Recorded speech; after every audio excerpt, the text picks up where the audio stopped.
Pecinta sawit dimanapun berada, kali ini kita akan memberikan informasi sejarah sawit masuk ke Indonesia. Sawit Elais guineensis adalah tanaman yang berasal dari Afrika Barat, tepatnya dari daerah sekitar Sungai Niger. Sawit telah dibudidayakan selama ribuan tahun di Afrika, terutama di Nigerian, Ghana, dan Kamerun. Sawit telah menjadi bagian penting dari kehidupan masyarakat Afrika selama ribuan tahun. Mereka menggunakan minyak sawit sebagai sumber pangan, obat-obatan, dan bahan bakar. Sawit juga digunakan dalam ritual dan upacara adat. Sawit diperkenalkan ke Asia oleh pedagang Arab dan Portugis pada abad ke-16.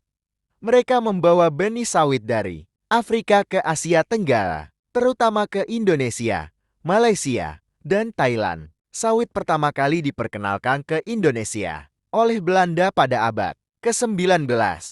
Pada tahun 1848, Belanda membawa benih sawit dari Afrika ke Indonesia dan menanamnya di kebun raya Bogor.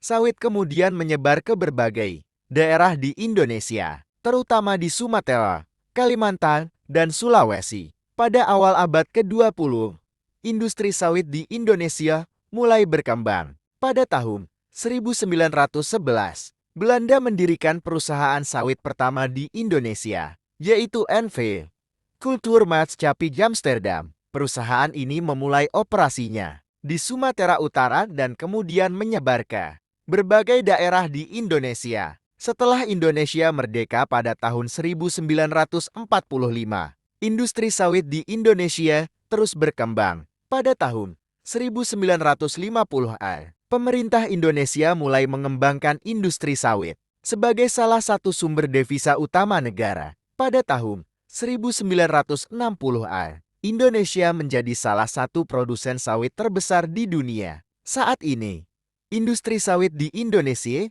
merupakan salah satu yang terbesar di dunia. Indonesia merupakan produsen sawit terbesar di dunia, dengan produksi mencapai lebih dari 40 juta ton per tahun. Industri sawit di Indonesia juga merupakan salah satu sumber devisa utama negara, dengan nilai ekspor mencapai lebih dari 200 triliun rupiah per tahun. Dalam keseluruhan, sejarah sawit di Indonesia dimulai dari penyebaran benih sawit dari Afrika ke Asia oleh pedagang Arab dan Portugis pada abad ke-16. Sawit kemudian menyebar ke berbagai daerah di Indonesia dan berkembang menjadi salah satu industri terbesar di negara ini. Kita berharap semoga sawit ini menjadi prioritas pemerintah negara Indonesia agar menjadi devisa negara yang paling tinggi. Kita berharap juga agar B50 bisa segera dilakukan agar dapat memberikan hasil signifikan kepada seluruh rakyat Indonesia. Demikian informasi yang bisa kami sampaikan. Semoga bermanfaat. Salam sukses.